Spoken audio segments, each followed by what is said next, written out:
Bonjour messieurs, dames, jeunes et moins jeunes, installez-vous confortablement, c'est ici le débrief hebdo, qui que vous soyez, d'où vous venez. On va voir un petit peu qu'est-ce qu'il se passe au programme, du coup, qu'est-ce qu'on a. Comment pourrais-je qualifier la semaine que nous venons de traverser? Les marchés sont devenus complètement fous. T'arrêtes de jouer avec la lumière? Putain, c'est pas possible. Ça y est, je suis en train de comprendre là. Ah, malin. Boule, bear, boule, bear.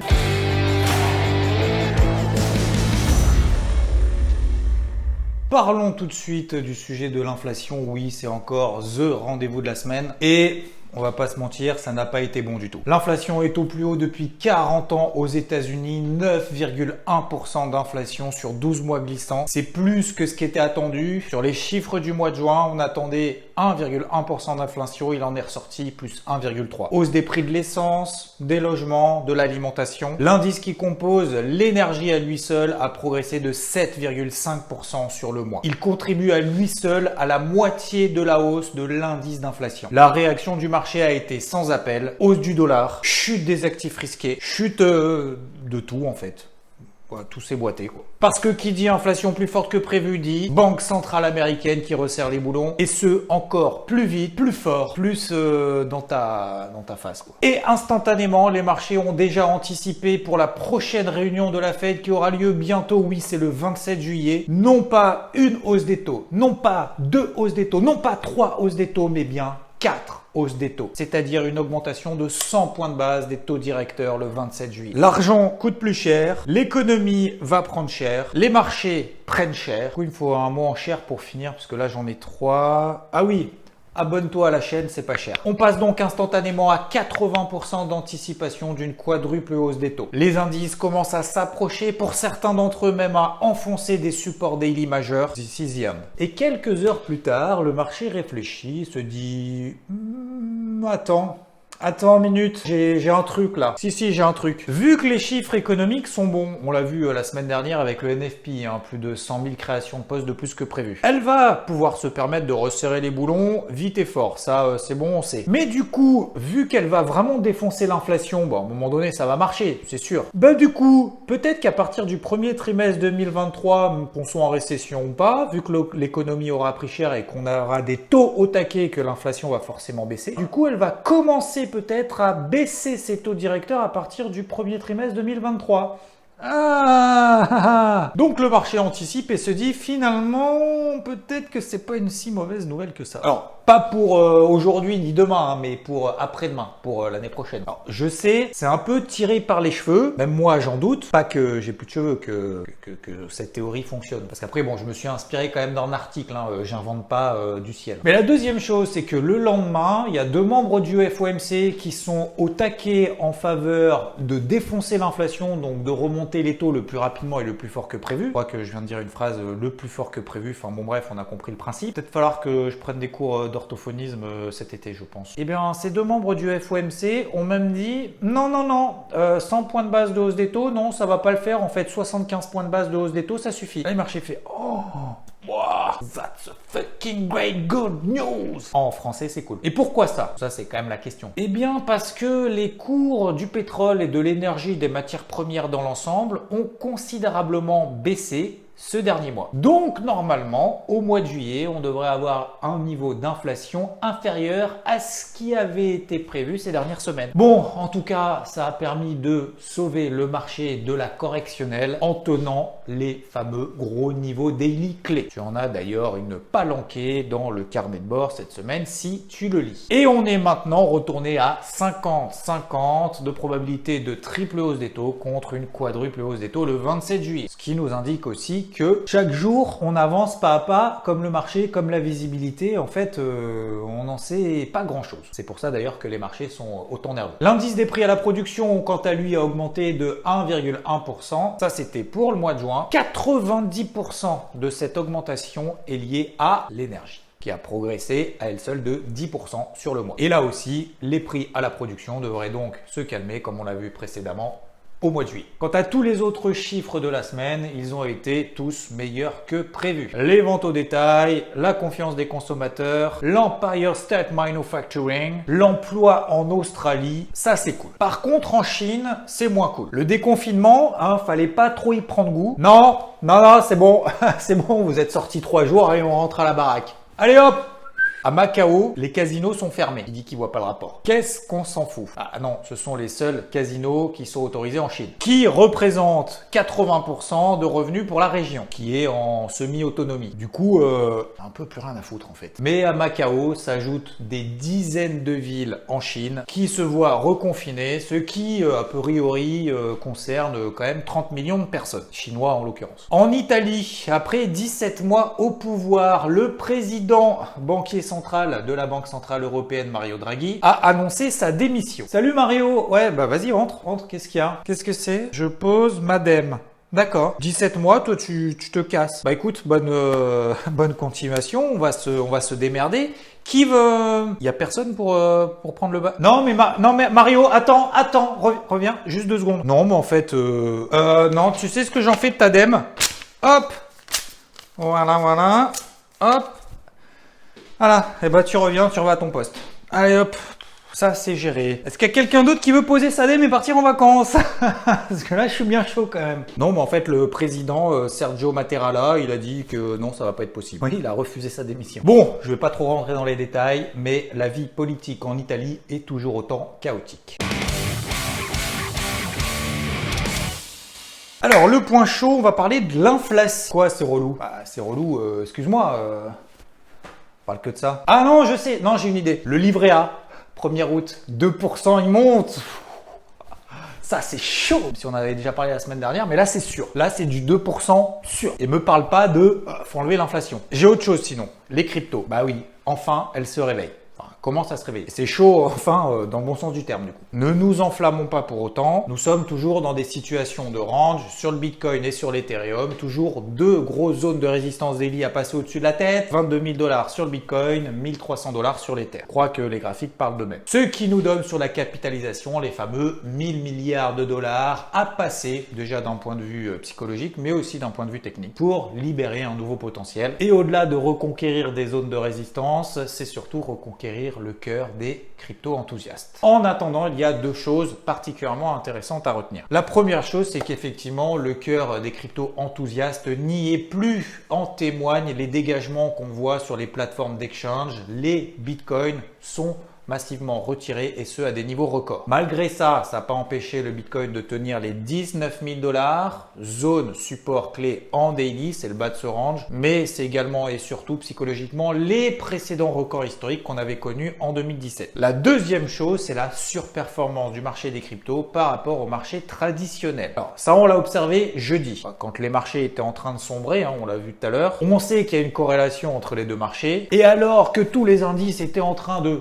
cracher, en train d'enfoncer des zones daily, genre en mode je vais défoncer. Et ben le Bitcoin il était là tranquillement, en petite phase de latéralisation horizontale, comme insouciant de son voisinage. Genre il était pas au courant de l'info que les autres ils étaient en panique. Donc ça c'était une première puce à l'oreille de se dire c'est pas mal là quand même ce qui est en train de se passer parce que ça faisait longtemps qu'on n'avait pas vécu ça. Et puis on regarde Bitcoin, Ether, on se dit ok, mais peut-être qu'il y a mieux, peut-être que dans l'écosystème crypto il y a des cryptos qui surperforment les 2 majeurs. Et effectivement, on a eu quelques-unes, on a travaillé beaucoup sur IVT tout au long de la semaine. Exemple, Matic, AAVE et QNT. De ça là, on a travaillé beaucoup d'autres. Mais l'intérêt ici, et laisse les graphiques s'il te plaît FT, pourquoi celles-là? Quelles caractéristiques est-ce qu'elles ont en commun? Elles ont déjà largement traversé leur moyenne mobile à 20 jours, ici en bleu, ce qui nous donne une indication de force beaucoup plus forte que ses homologues, notamment le Bitcoin, qui lui-même a une force plus importante que le marché traditionnel. Donc j'allais faire là une minute pédagogique, genre tac, oui, il faut continuer à persévérer, à travailler le marché, même si on a l'impression qu'il se passe rien, parce que il peut y avoir des petites pépites. Parce que dans celles que j'ai citées, elles ont pris entre 30 et 50% sur la semaine. Alors certes, ça ne va pas rattraper toute la perte depuis les ATH. Mais en même temps, si on est focus, il faut que ça revienne sur les ATH avant de commencer à me réintéresser. On passe quand même à travers de pas mal de choses. Et surtout, la discipline, tout simplement. Donc voilà, je redirai pas ça parce qu'on en avait déjà vu en long, large, en travers. Non, je ne le redirai pas. Au-delà de tout le processus, de l'aspect technique, de l'aspect aussi satisfaction dans un marché finalement qui est flat, on regarde le Bitcoin, on regarde l'Ether, il se passe rien depuis un mois. Ou alors on se dit, on est en mode pessimiste, en mode destin. Ah bah non, tant qu'on n'est pas sur les ATH, on sera toujours en marché baissier. Bon bah voilà. Bon bah on fait rien. Sauf qu'en fait il se passe des trucs sur le marché. Donc soit on s'y adapte, soit on fait l'effort, soit on attend dans je sais pas combien de mois ou d'années que voilà.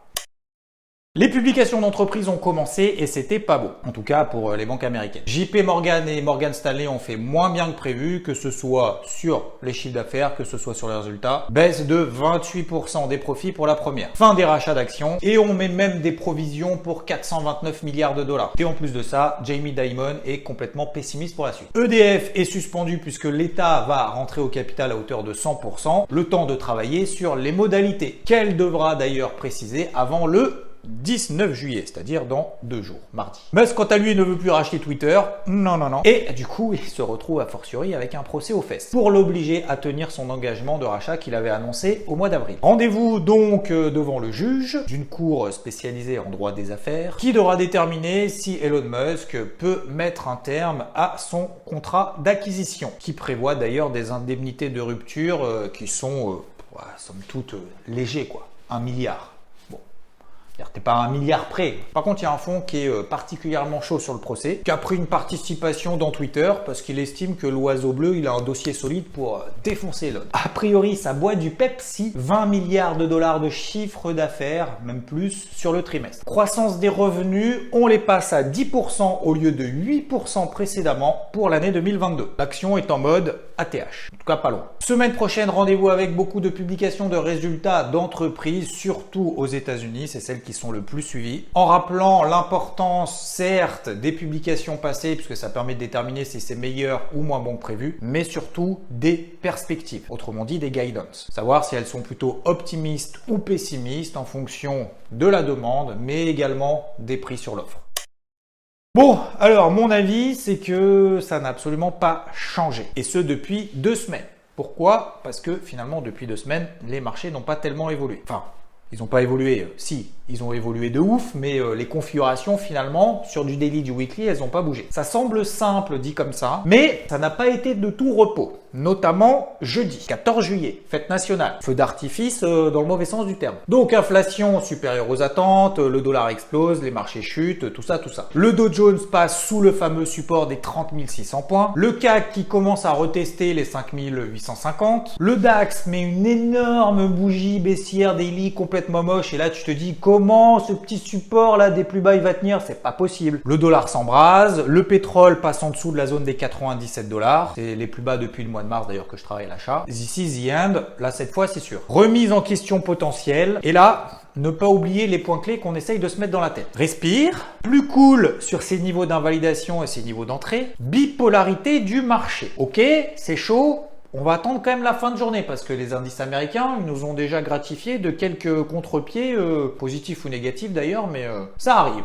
C'est déjà arrivé, ça peut re-arriver. J'attends la fin de la journée pour décider. Et bien, m'en a pris avec tous les éléments qu'on a vus, macro plus technique, les marchés ont complètement vrillé dans l'autre sens. Vendredi, le DAX est même retourné sur ses plus hauts. Il a tenu cette zone. Bon, finalement, c'était une zone d'achat, mais en même temps, c'était vraiment pas évident. On l'avait vu dans le carnet de bord depuis lundi. Le Dow Jones, où je suis toujours en position, a pris plus de 1000 points depuis ses plus bas, depuis jeudi. C'est un truc de ouf. Le CAC, à son plus haut de la semaine, lui aussi, a repassé les 6000 points. Et le pétrole a fait une mèche sur les 97 dollars pour réintégrer cette zone clé. Ça veut dire plusieurs choses. Même si le tableau qu'on nous dresse, économique, inflation, tout ça est particulièrement noir, je crois que le marché se prépare à la suite. Il a déjà intégré beaucoup de mauvaises nouvelles et je rappelle qu'on a fait, on a vu dans les précédents débriefs hebdo, le pire semestre depuis des dizaines d'années, notamment aux États-Unis. Deuxièmement, que le marché est bipolaire, nerveux à souhait. Donc, souffler sur ses prises de position, décision, gestion de position. Prendre du recul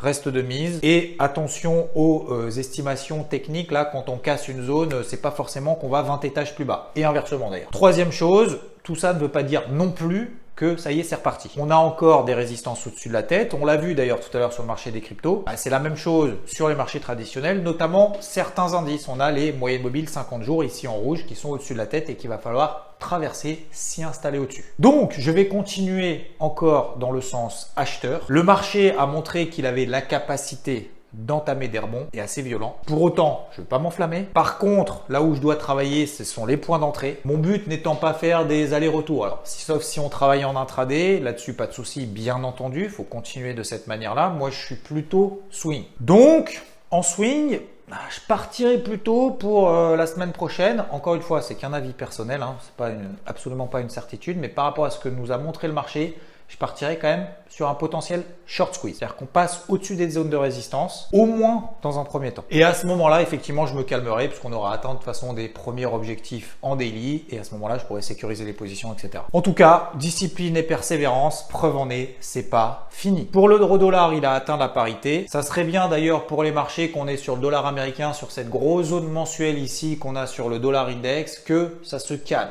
Voir que ça entame un petit signal de retournement au moins à court terme. Perso, je suis toujours à l'achat sur l'euro-dollar. Je m'étais autorisé à décomposer la position en 3. Pour le moment, j'en ai qu'une. J'ai pas encore renforcé, mais ça pourrait être le cas en fonction de ce qu'annonce dans un premier temps la Banque centrale américaine, mais aussi la Banque centrale européenne, parce qu'elle pourrait être peut-être beaucoup plus ferme sur sa politique monétaire, parce que pour le moment, elle n'a pas fait grand-chose, si ce n'est de dire rien du tout en fait. Alors effectivement, je me suis planté, mais complètement. Je vais l'assumer. Ça ne veut pas pour autant dire faire n'importe quoi. Voilà. Donc, je vais encore prendre le temps de la réflexion avant de décider définitivement. Ça n'empêche pas d'ailleurs, complètement pas, de travailler ailleurs. Faut pas rester focus là-dessus. Il se passe des trucs, marché tradi, les indices, le pétrole, les cryptos. Et c'est l'avantage justement d'avoir cette vision un peu à 360, c'est de pouvoir travailler là où il se passe des choses. Donc, du positif à court terme sur les marchés, même si ça n'est définitivement jamais acquis, avec des résistances en daily un peu partout, marché traditionnel et crypto à passer.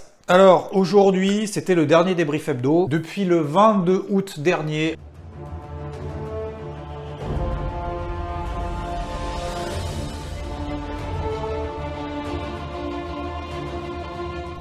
le mercredi 14h quand on l'a vu déjà depuis quand même une bouse de son.